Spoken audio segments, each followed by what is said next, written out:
Axut erronka edo desafioa adierazten duen ahots edo oihua da. Axut desafioa, provokazioa da. Eta axut euskal antzerki kolektibo bat da. Eta pentsatuko duzue zer dela eta ari naizen axut gora eta axut behera. Axut kolektiboko kidea delako gure gaurko gonbidatua. Arantxa Irigoyen elkarrizketatuko dugu. Batzuei ezagun egingo zaizue, orain urte batzuk hitzetik hortzerako aurkezle izan zelako. Beraz, gaur antzerkia, bertsoa eta sormena uztartuko ditugu. Bertsorik ere ez da faltako gaurko programan, Durangoko jaialdikoak eskainiko dizkizuegu batetik, eta Oiartzungo Su Txikian bertso saio literarioko bertsoaldiak bestetik. Ongi etorri Arantxa Irigoyenen hitzetik hortzerarat.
Hitzetik hortzerako jarraitzaileei ezagun egingo zaie gaurko gonbidatuaren aurpegia, Arantxa Irigoyen. Arratsaldeon eta ongi etorri Hitzetik hortzera saiora. Arantxa Irigoyen hitzetik hortzerako aurkezlea izan baitzen bi denboralditan Josu Goikoetxearekin batera. Gaur egun antzerkian eta sormenean murgildurik dabil Arantxa. Axut kolektiboko kidea da eta kolektiboak transmisioan egiten duen lanez arduratzen da. Larresoroko plazaren erdian, sormena jarriko dugu erdigunean Arantxa Irigoyenekin. Arantxa, antzerkira zerk lotu zintuen eta zerk liburatu zintuen antzerkitik? Aspaldiko historia da hori, antzerkia ikastolan, lehen jasta ikastolan izan nuen, Katialin Zalabegi gura andereño antzerkilaria baitzen eta lehen urratsak hasteko berekin eman nituen, berak jastarazi zidan antzerkia, bai. Eta antzerkiaren bitartez zenbat mundu deskubritu dituzu? Hainitz, mundu hainitz, eta pentsatzeu toino bestein bat deskubritzeko parada ere badu dela. Eta bertsora zerk lotu zintuen? Bertsora ere norbaitek lotu ninduen, garaian bertso eskola edo bertsoa ere lantzen hasi baiginen ikastolan, eta Xanti Iparragirre ginuen gure bertso erakasle, eta berekin ditut lehen oroitzapenak, bertsoari buruzkoak, eta berekin ibiltzen ginen berak ere maiten gintuen ikastolaz ikastola, bertxotan aritzera, eta oroitzapenak berekin ditut Xantirekin lehen urrats hori hasteko bertsoari buruz. Balotu ditzagun gaurko programan, bertsoa eta antzerkia.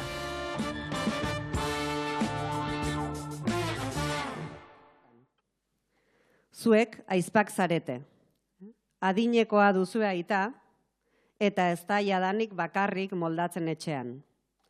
Zuk alaia, egun osoko zaintzarako emakume bat, Boliviarra, Kolombiarra, Hondurasekoa, hartzea proposatu diozu Aneri. Ane, zuk ez duzu oso argi ikusten. Ama dardarka hasi berritan, neri sortu zait ikara. Bi aizpa hemen moldatu nahian, ta oztuta bikikara. Naizta dirua iristen zaigun, guri berez patrikara. Kontu hontan nola igarotzen da, teoritik praktikara.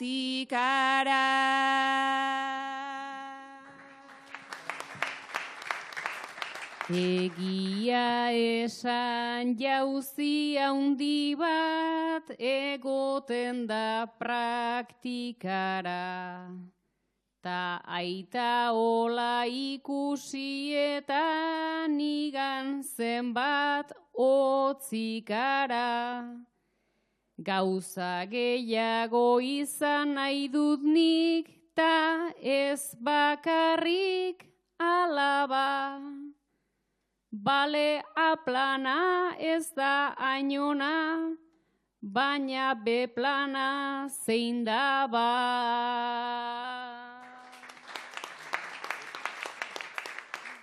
Ustez gu horren feminista eta kontzientzia anitzeko. Alternatibak pentsatzen nabil, mundu hontan kabitzeko. Hainbat ezkertiar sumatzen ditut, militanteki hitzeko. Ordua pixkat gehiago ordainduz, lasaiago sentitzeko.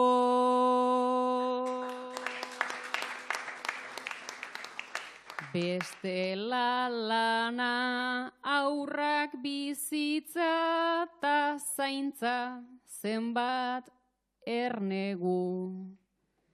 24 hor presente 7 egunez zenbat ernegu. Eta ze esan enaiz izango koherentzian eredu. Lan esklabua da igual, baina lana ematen diegu. Ideia hori zabaldu duna, agian eskuin prentsa zen. Saiatzen gera gure eguneko, ordu guztiak prentsatzen. Sistema honek dauzkan zuloak, gure zaintzaz konpentsatzen. Ados oraingoz egingo dugu, baina jarraitu pentsatzen.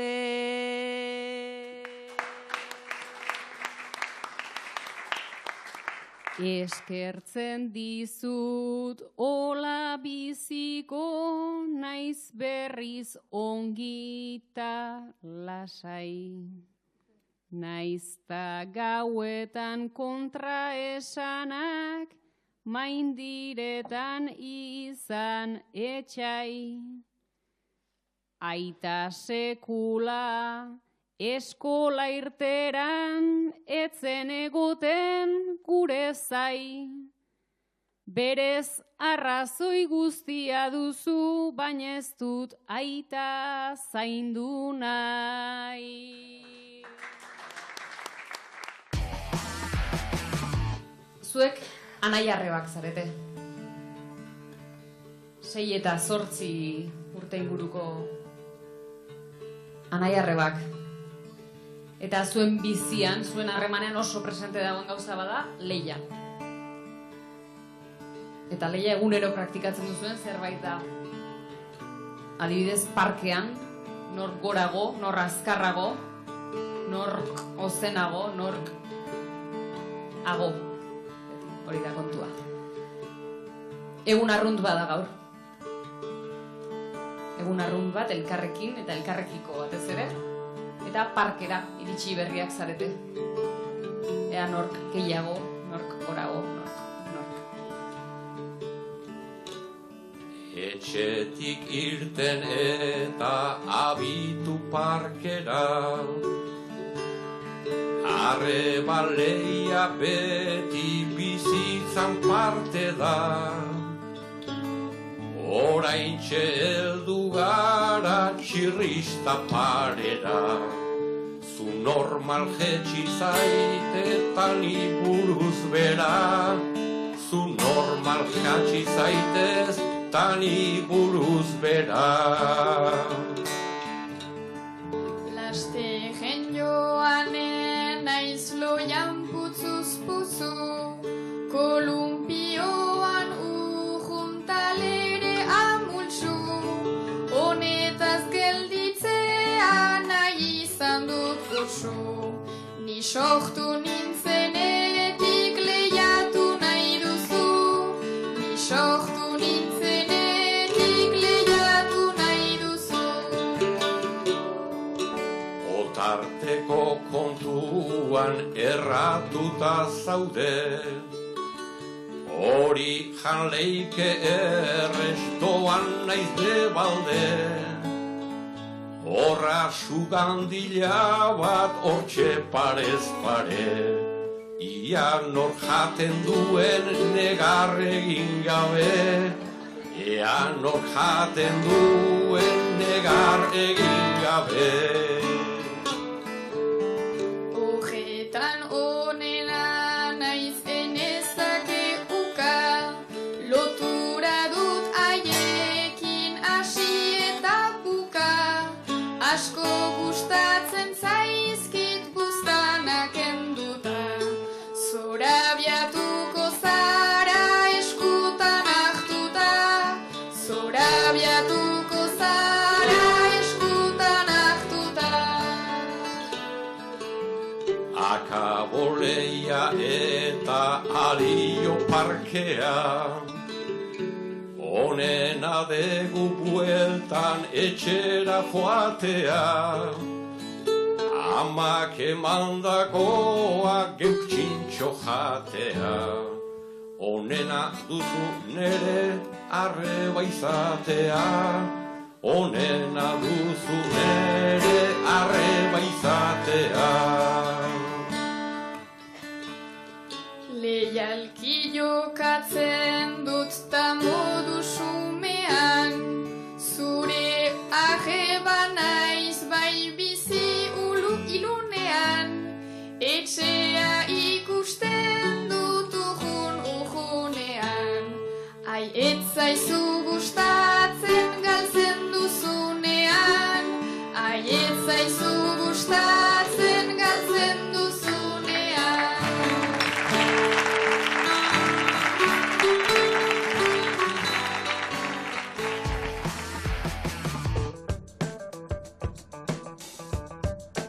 Arantxa, Axut kolektiboko kidea zara, eta ezagunak dira, Axuten antzerkiak, baina transmisioari ere garrantzia eman nahi izaten diozue, nola eragiten duzue transmisioan? Egia da, Axuten 3 arlo nagusi ditugula, bat sorkuntza esan duzu bezala, bigarrena da errigintza, egian bertan lanean aritza, eta azkena da hezkuntza artistikoa deitzen dioguna edo transmisioa. Guretzat funtsezkoa baita, artea eta gure kasuan antzerkia ere hezkuntza arloan txertatzea. Eta zein da lan horretan zure eginkizuna? Nik haren nuke, nik zubilana egiten dudala, antzerkia eta ikastetxeen artean, helburua da proiektuak edo tailer ezberdinak proposatzea ikasleekin lantzeko, eta izaten aldira formatu ezberdinak, gure sorkuntza batetik abiatu zera iniz lan egiten dugu ikasleekin, edo eskaeren arabera, eta lan egiten dugu bai lehen mailako ikastoleta edo kolegio lizeoetan ere bai. Idea da txertatzea nunbaitan hezkuntza artistikoa deitzen duguna edo sorkuntza ikastetxean berean, ikastetxeko proiektu pedagogikoan txertatzea. Eta sorkuntza artistiko horrek, ze onura ditu gazte eta aurrentzat? Onuren aldetik, bada biztanea formakuntza pertsonala, intelektuala, kulturala ere bai, antzerkiak, gure kasuan antzerkia egiteak ekartzen du hitza edo gorputzaren adierazpena, hizkuntzarekin jostatzean, hori guk funtsezkoa hala ere euskara dugu, gure eginkizuna da euskara erdigunerat eramaitea, eta antzerkia tresna gisa erabiltzea. Eta gero beste onura bat da ere lan kolektibo bat dela, naiz eta ikasleek banaka landu edo hala ere ororen buru, talde lan bat bilakatzen da, eta horrek ere hainitzek hartzen dio ikasleari. Eta azken puntua hori gure sorkuntzak lantzen ditugunean da ere, nunbaitan antzerkiaren bidez gai baten inguruan gogoetatzea, hausnartzea, pixkat pausatzea ere, gaur egun ikusiz nola ibiltzen giren denak betita japatan batetik bestera, antzerkiak edo egiteak, edo ikusteak, edo lantzeak hori ere ekartzen digu, gure helburua ere baita asteko gure sorkuntzetan, gure historia kontatzea, eta hori ere partekatzea bistan dena ikasleekin. Eta zuk zer jasotzen duzu aurreta gazteen gandik antzerki eskolak edo sorkuntza eskola horiek ematen dituzunean? Gauza hainitz, eta azkenan ohartzen naiz hastapenan ezinezkoa den zerbait, azkenan egingarri dela, eta hori gaztek badute olako indar bat eta energia bat, hastapeneko saioetan, jakimada batzuetan, saio horiek nunbaitan behartuak direla, gela oso batekin eramaiten dugun proiektua baita, beste batzuetan nahiantekin egiten dela, baina hastapenetik behartuak diren horiek, behar ez dute denek bortxaz gogorik antzerkia egiteko edo, eta ero ikusten dutena nola eramaiten duten eta ze maiten duen bada magia puntu bat, eta hori gaztek dute hori eramaten, eta azkenan erakusten dute dena egiten aldela.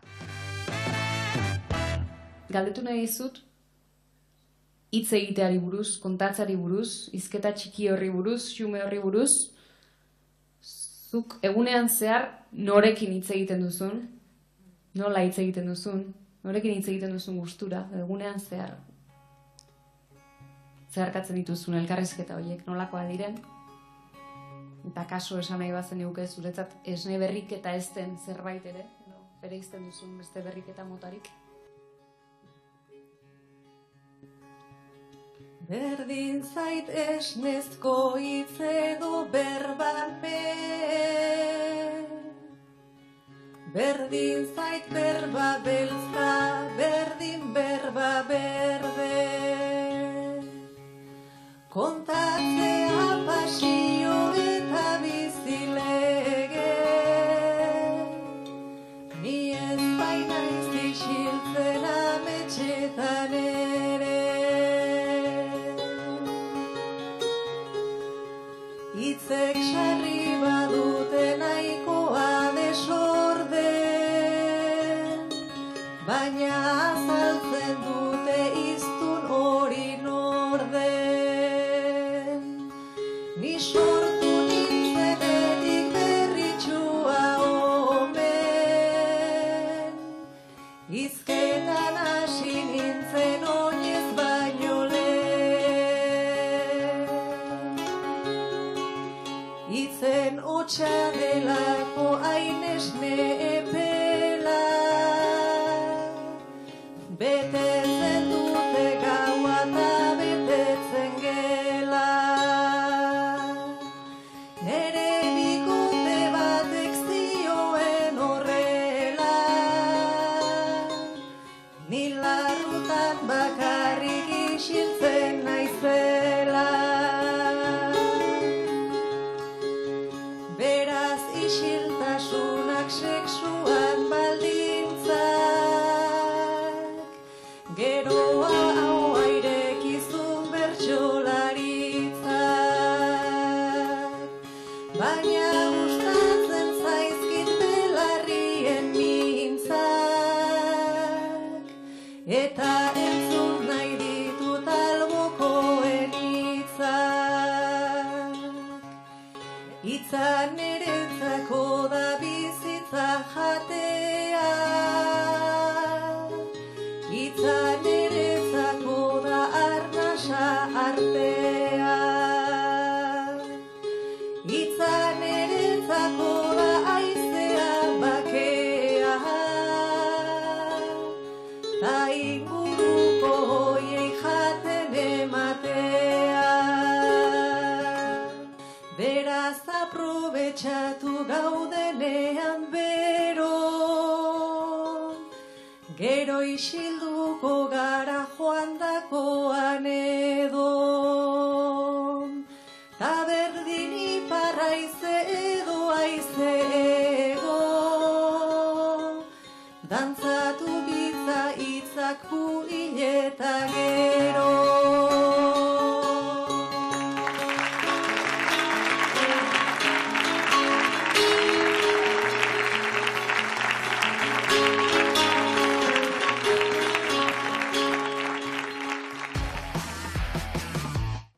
Zuek 5 urteko bi neskato zarete, eta parkean ari zarete jolasean. Txintxaun, txirrista, eta aurrean erraldoia den piramide bat duzue. Sokaz beteta. Gora egin behar da, salto, eskegi.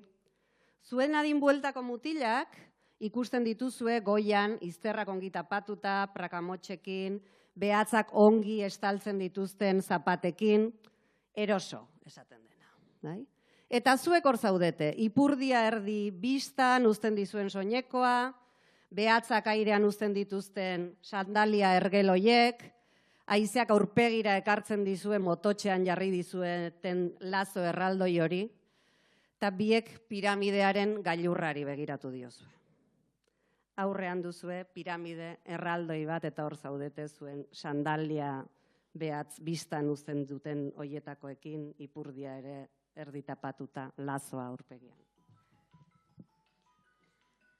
Gure outfit krudelau, ze ote da broma, panpoxa egon beharran funtsezko sintoma.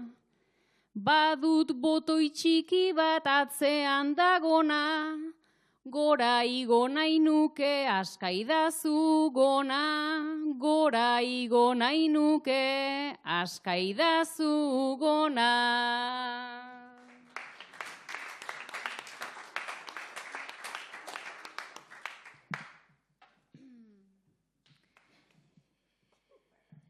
Noski askatuko dizut, naizta amak bronka botako dizun gero, zuk segi saltoka, neu ere otzitu naiz bota eta bota, ipurditik ez-tulka astear nagota, ipurditik ez-tulka astear nagota.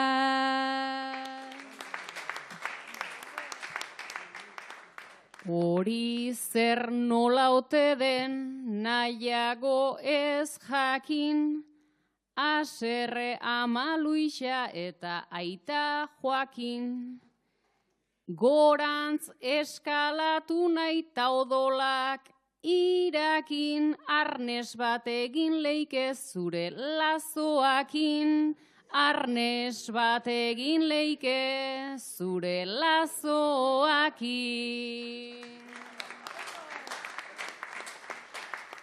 Lazo batekin lotu leitekez bi buru, baina igo genitzake metro bi inguru.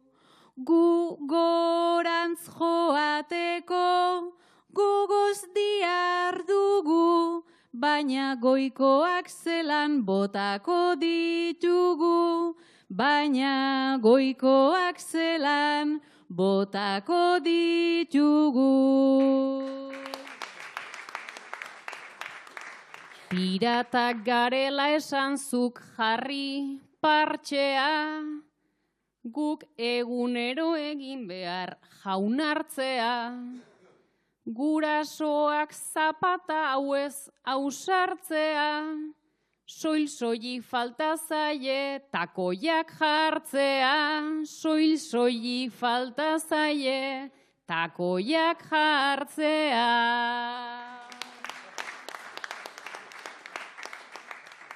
Baina horko mutikoek lehen meriendatzeko, tortitak ta zenarioak zeuzkaten hartzeko, eta begira igual txantajeatzeko, risketos pakete bat daukat eskaintzeko, risketos pakete bat daukat eskaintzeko. Haunditan baiet Suizan herriko alkate, Doritosek badute aski kalitate. nik txantajeatzeko baina ez dut bate, niri humus bokata ipintzen didate, niri humus bokata ipintzen didate. Ara hor gure amak datoz bapatean, tarrisketosak gorde ditut besapean. Esan diot gonarik nik ez hankartean, berak beprakak jazten dituen artean, berak beprakak jazten dituen artean.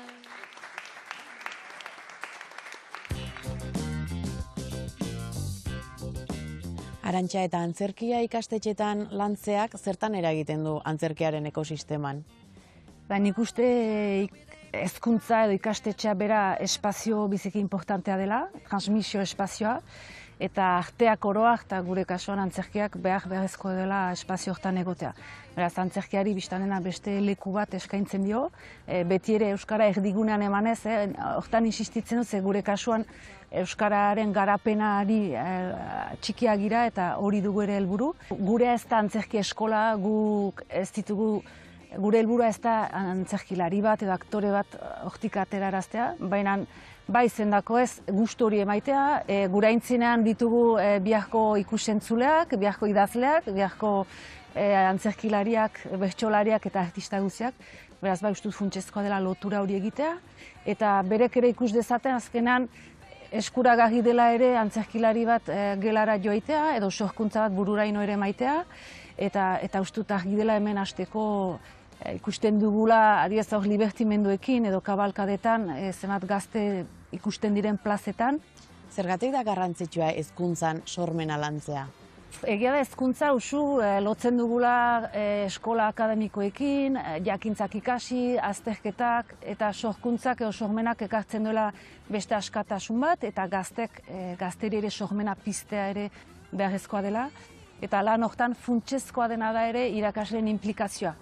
Eta hortarako azpimarratzen dut ere gisa bereko proiektuak edo antzerkia edo sorkuntzaren txertatzea hezkuntzan, nunbait dela ere ikastetxearen proiektu pedagogikoaren oinarria, eta bai bertako lantaldearen implikazioa funtsezkoa dela. Gu ezkirela heldu saio baten emaiterat ondoko astera arte ez dela deus gertatuko, baina behar dute ere hortan sartu landu, eta ikaslentzat da ere nunbaitan hizkuntza aldetik hasteko klase akademikoetatik ere ateratzeko, eta ustut behitugula sormen laborategiak sortu. Hainitza aipatzen da, baina fisikak badu bere laborategia, beste ikasgaiek ere, eta nik uste behar den leku bat ere gisa bereko espazioak sortzeko, eskaintzeko ikaslei, eta horrek ekarpen handiak eginen ditu denendako. Gaur zuek gogoa zeneukaten elkarrekin denbora pasatzeko. Elkarrekin afaldu duzue eta trago batzuk hartzera atera zarete. Ari zarete gustura berbetan elkarrekin, baina aldiro hurbiltzen zaizue baten bat. Hurbiltzea nahi duzuen baten bat eta hurbiltzea nahi ez duzuen besteren bat ere bai. Zer egin gabiltza larri, zer egin gabiltza larri, edo eskua botalkarri, edo itxita zerrao jartzen duen kartela saman jarri. Kartel bana saman jarri, gabiltza eta larri. Hiru ama etxetik irten, sarri noiz ez da jakiten, mesedez utzi guzue elkarrekin hitz egiten. Elkarrekin hitz egiten, hiru ama etxetik irten. Bat etortzen da bertara, beste bat sobegitara, ni nahiko ohituta nago interrupzioetara, eta bat sobegitara. Nahi genuen frenesia, irurok lehen etxia, hau ezaltzen ba guretzat hileko parentesia, nahi genuen frenesia. Hiru aita parez pare, poteoetan cum laude, gu joan eta etorri, ta hauek hementxe daude, hiru aita parez pare. Naiz tipo asko den igela, gora autoestima nibela, urteotan uste nuen ikuste zina nintzela, gora autoestima nibela. Beraz oitu daitezela, gu ikustera horrela, argi dago gehiagotan etorri behar garela, eta oitu daitezela. Taberna bat norberaren, nola bilakatu garden, batzuk pentsatzen zebiltzan, ea dibortziatu garen, taberna bat norberaren. Nahi dugu atea itxi, ta naiz iruditu bitxi, baratxuri bana janda egin dezagun irrintzi, ta olateak itxi.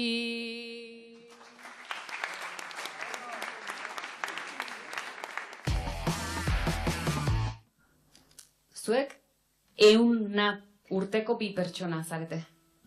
100 urte, dauzkazue bakoitzak. Eta Zarregoitzako beirate batetik kanpoalderantz begira zaudete, aulki banatan, kanporantz begira. Gaur ere, arratsaldero bezala, eztabaidan ari zarete, bietako zein bizi izan den hobeto. Zeinek zukutu duen bizitza hobeto. Zeinen bizia izan den hobea, zabalagoa.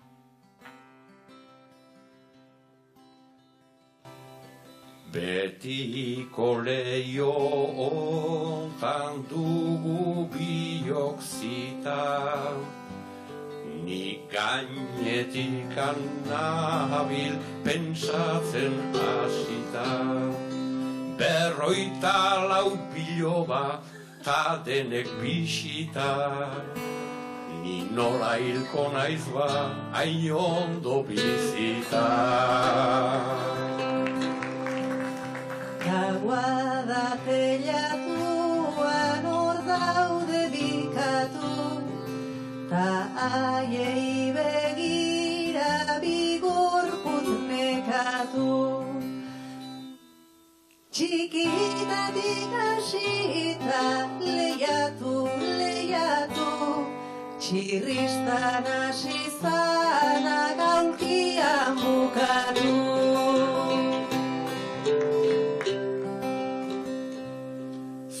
Kataratak eta nik berriz diztira, naiz eta 100 urte eduki guztira. Horra aurreko hortan hanka sartuz tira, ez ditugu katuak tximiniak dira.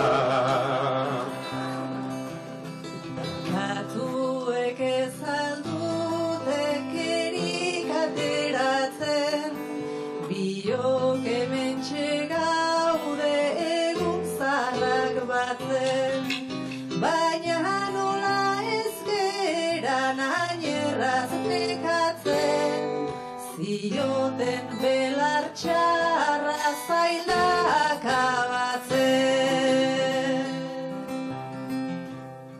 Hori esan didazu zerbaiten ustetan, ikusi ondorenean orbikatuketan, hemen ere aritzen zera belarretan, erre egiten dezu, ta ez soilik gaztetan.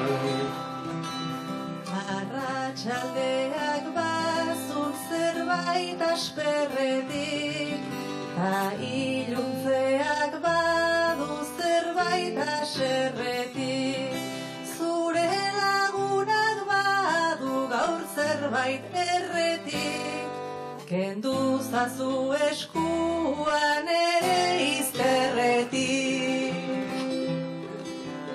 Barka pentsatzen nuen gendula kristala, ez inolare ister naiz ister aztala.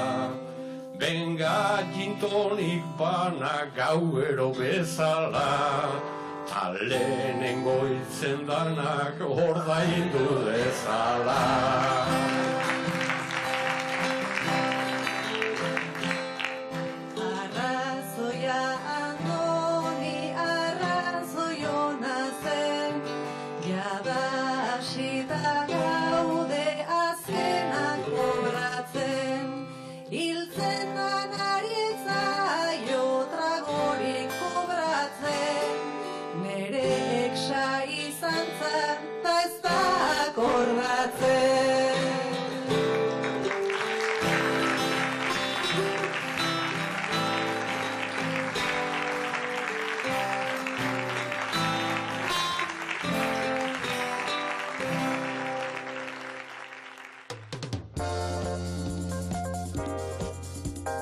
Arantxa sormenari buruz aritu gara, baina hitz egin dezagun bertsoari buruz ere, hitzetik hortzerako aurkezle izan zinelako, nola oroitzen dituzu garaiaiek? Aspaldiko garaiak dira, orain ikuste 25 urte baino gehiagokoak. Ni 89an hasi nintzen hitzetik hortzera aurkezle gisa, eta oroitzapen politak ditut, jende ezagutu bainuen, Josu Goikoetxearekin hasi nintzen aurkezten, bera lehenagotik ezagutzen nuen. Eta nola iritsi zen proposamena zuregana? Ni garaian tesia prestatzen ari nintzen, hemen Baionako fakultatean, eta jakin nuen sekatzen zutela hitzetik hortzera aurkezteko aurkezle bat, neska bat, eta Ipar Euskal Herrikoa. Eta hola, aurkeztu nintzen bi neska aurkeztu ginen, eta la froga pasa nuen Lasarten, erguina nahien lokalean edo lantokian, eta hola, hautatua izan nintzen, eta hola hasi nintzen. Eta nola prestatzen zenuten saioa, nolakoak ziren grabaketak, lan egiteko modua? Lantalde handia zen, gogoan ditut bistan dena Felix, Amaia, Martin, lehen aipatu beraz erguin anaiak, Jon Elortza, eta beraz prestatzen ginituen, asteburuetan saioak begiratzen ginituen, edo nik astapena enituen sobera segitzen saioak, gero sago jintzen. Astelenean Lasarten elkartzen ginen eta gidoia prestatzen, eta saioak hautatzen, bertsoaldiak, eta gero asteartetan Miramonera joiten ginen, astear gauetan grabaketa egitera platoan. Eta nola oroitzen duzu lehen grabaketa eguna? Berezia, niretzat mundu berri bat zen, telebista, grabaketa, hori ez, haintzeneko lan guzti hori, makiatzea, kamerak, prompterarekin, biztan dena ez ginen buruz ikasten, baginen salatzailea haintzinan ginoen, eta gogoan dut, bai, lehen egun hori ze prestatuak ginoen gidoi bat lehen saiorako, eta justu Xuxen ez da egun batzuk lehenago Basagi bertsolaria zendu zen. Beraz, aldatu behar izan ginoen gidoia nolapait, eta beraz, pixkat behitz grabaketa egin. Ez dut ikusia orain, baina gogoan dut garaian begiratu nola, eta ez zaila norberaren burua ikustea eta entzutea, eta biziki saio berezia, seriosa izan zen. Eta pertsonalki ze eman zizun Hitzetik Hortzera aurkezteak? Niretzat bertsoa etzen mundua hotza, txipidanik bertso munduan ere ibilia izan bainintzen. Baina egan bezala lagun berriak ezagutu ditut, hala ere bertsolaritzatik hurbildu naiz hainitz, bertso saioak segituz, bertsolariak ezagutuz, gomitatzen ginituen platorat, eta mundu hori hobeki jubiletik segitzeko aukera. Eta bereziki 2001-ean Euskal Herriko bertsolari txapelketa izan baitzen, eta hori jubiletik segitu nuen, hori sekulan egin ez nuena, Euskal Herriko itzulia egin ginoen kasik saioz saio, eta beraz barnetik zagutzeko aukera eman zidan horrek. Zuek biak autonomoak zarete, eta biak egin duzue zuen karrera artistikoen alde. Miren, nekatuta zaude. Umeak ez du urte beterik ta araze begitarte, dudan alaia begirakuna, txiki egin jate. Paritoriora bajartu gabe, sartu nintzen taia kalte, ta bajanengon aldiko kuota erreklamatzen didate.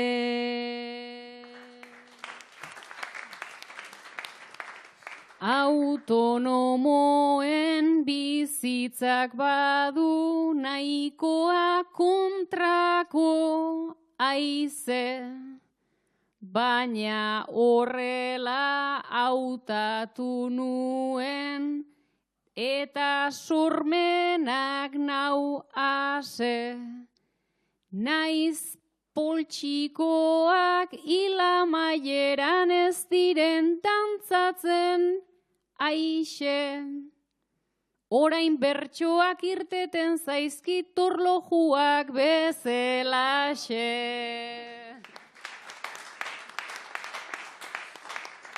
Zuri gertatu zaizu alaia, baina ez dakit. Konfiantzarik geratzen ote zaidan jada niregatik. Torlojuak lez irteten zaizkit, esan didazu tik-tak-tik.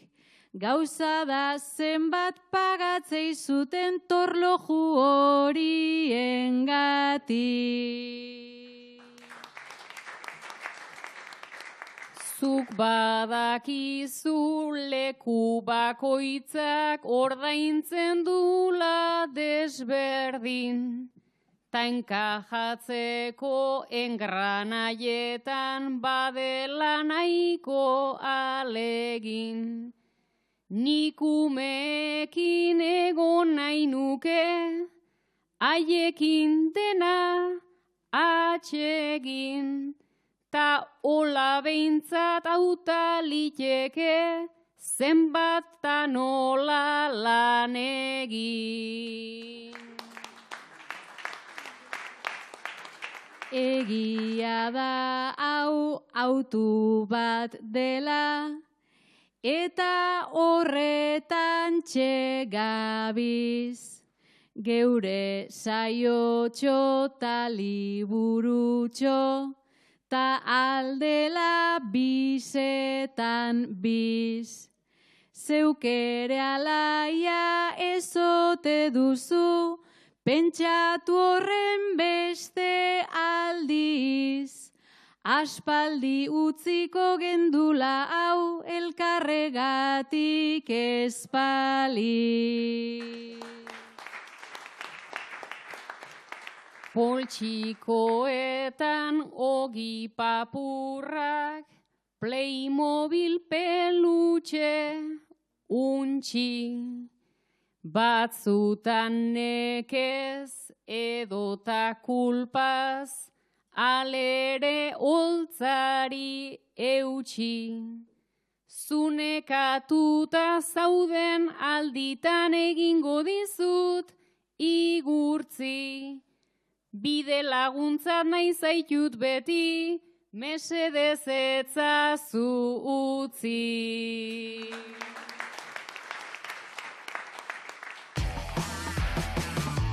Zuek biak lagunak zarete, lagun minak. Bikote apurketa ospatzeko geratu zarete. Uixue, denbora zeneraman, airari sotilki adirazi nahian bere bikote harremana toksikoa edo desorekatua zela. Baina bere erritmoa eta abiadura errespetatu nahi zenuen.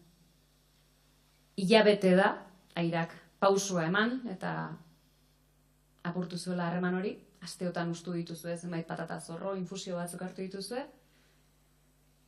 Eta gaur, aspaldiko partez, parrandan atera nahi duela esan dizu airak, uxue. Larun bata izanik, hartu dut atxeden, kopa pare bat hartu, berotu baino lehen, baina aski lotxatua, senditzen naiz hemen, ahantzia dut eta nola ligatzen den. Jada igaro duzu lehenengo trantzea, orain zaindu dezagu gure baratzea. Gaur erronka bat dugu ondo pasatzea, talenta berdan ez enamoratzea.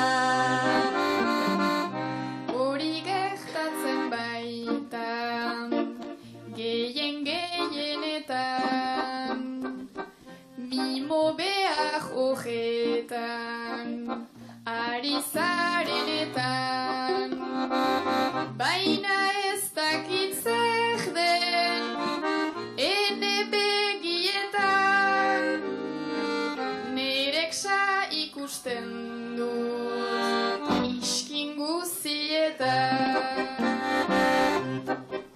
Zure ex-txulori tente muxun merke, doa laize hartzera enezen bat neke. Ardoarekin nola txarra izan liteke, bihotza ere ezin da ustu ala bete. Gauza honik berari ezin irakutsi, zuk bere espainetan musuta igurtzi. Bere presentzia da estresa nagusi, nik utzi nuen baina beraken nagutzi.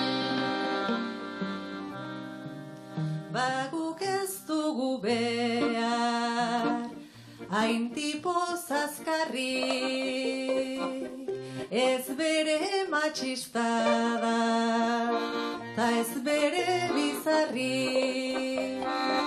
Zer iruditzen zaizu, ez du ezer txarrik, dantza egiten badugu geuretzat bakarrik. Bai egin dezakegu PGO tatuerkin. Profesionala bainaiz, aspaldi dut jakin. Biak batera gaude, dantzatzeari ekin. Kuadrillakoak daude, haien bikotekin. Mundua zutelako binaka banatu,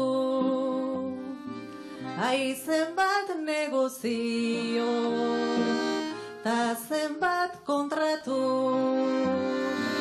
Eskerrak oso bizkor, garen konturatu, gaur zaukak hasi eta uluka bukatu.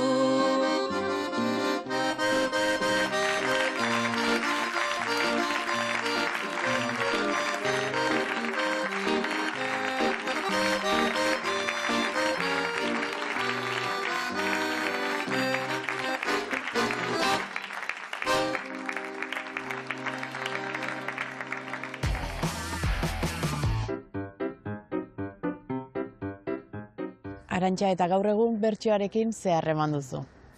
Txikia dut harreman hori, bertsozalea naiz, alden neurrian segitzen ditut bertso saioak, bereziki berrikitan silaba alnuen neurrian segitu izan dut, Euskal Herriko bertsolari txapelketa ere, eta hemen Larresoron ere badugu Hotelore Kultura Elkartea, eta urtero antolatzen dugu bertso kakada, deitzen dugun bertsoaldi bat, badugu lokal txiki bat, debutegia izenekoa, eta leku txikia da, baina bertsolari handiak ekarrazte ditugu urtero, eta beraz atxikiak gira hori, bai.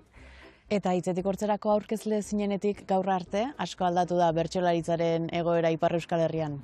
Bai, 25 urte pasa dira edo geixo, eta bai dudari gabe handitu da, aldatu, bertsolari gehiago badira, bertso eskola gehiago, bertsoa ere hezkuntzan sartua da, hezkuntzan ahunt sartua da, eta bertsolari gazteak, neska gehiago, aski da ikuste silabako argazki hori, eta bai, nik uste bide honean den, bertsozale hainitz ere, hainitzuk bildu dira silabara, gazteak, eta bai, osagarri honean da nik uste.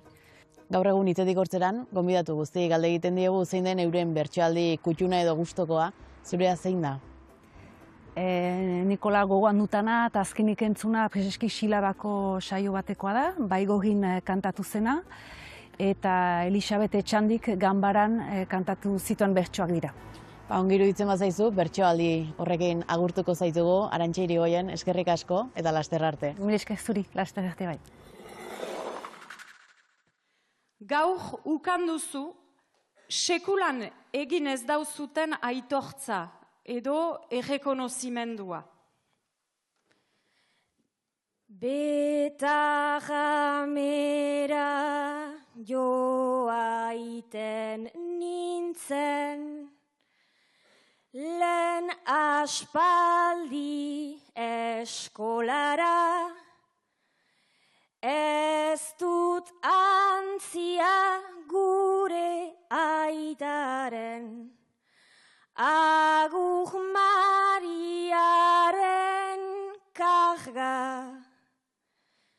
Erakasleak bortitzak ziren, zabaltzen zuten ikara, oroitzen ditut haien golpeak, eta zenbait ostikara, oroitzen ditut mutil gazteak, eramaiten ganbarara. Urteak pasa dira geroztik, bainan asegeniz ara, naizta pasatu diren geroztik, iruzpalau amarkada. Hezkuntza bortitz deitze, hezkuntza zohotz deitzen zen bainan. Hori bortizkeria da, larai, larai, hori bortizkeria da.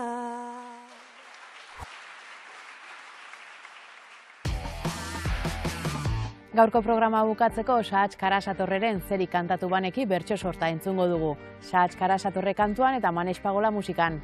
Gozatu!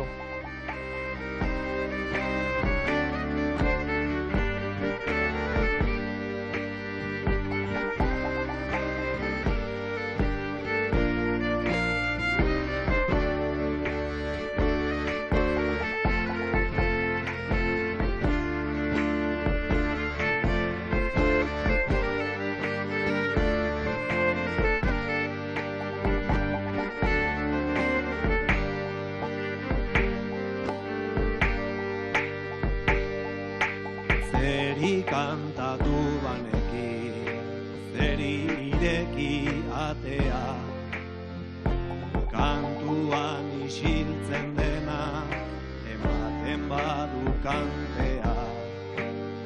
Zer da zalantza holtzan, zer ez dakit esatea. Saio aurreko beldurra, saio osteko pakea. Egoak lortuko badu duintasuna jatea. Ez alda iraultzailea, zaurgarria izatea. Ez alda iraultzailea, zaurgarria izatea.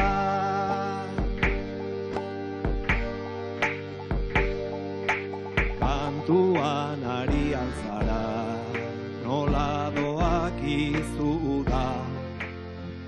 Hori da saio aurreko elkarrizketen ohitura. Bertso eskolak umezur, daukanaren arrangura. Apenas kantatu gabe heldu dena abuztura. Dausaio urtean eta txapelketaren ardura. Hori alda mantentzea, bertsoekiko lotura. Hori alda mantentzea, bertsoekiko lotura.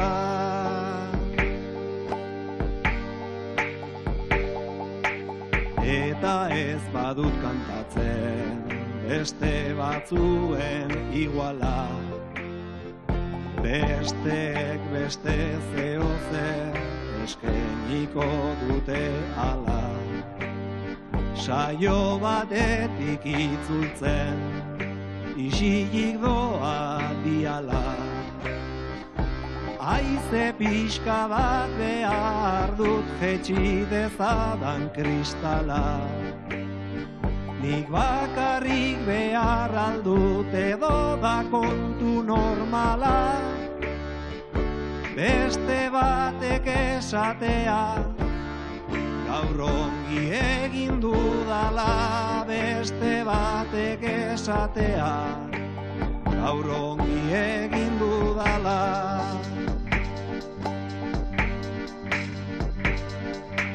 Gaurkoan ere pentsatu dut etxean engon hobeki. Herrian esango altzai, beindek emontrien poleki. Zalantzak bandera eta konplejuak ere serki. Ziurtasun antzeztu hau da brillantina konfeti. Duda ez da desagertzen, kantukidea da beti. Hori kontatuko nuke, zeri kantatu baneki. Hori kontatuko nuke, zeri kantatu baneki.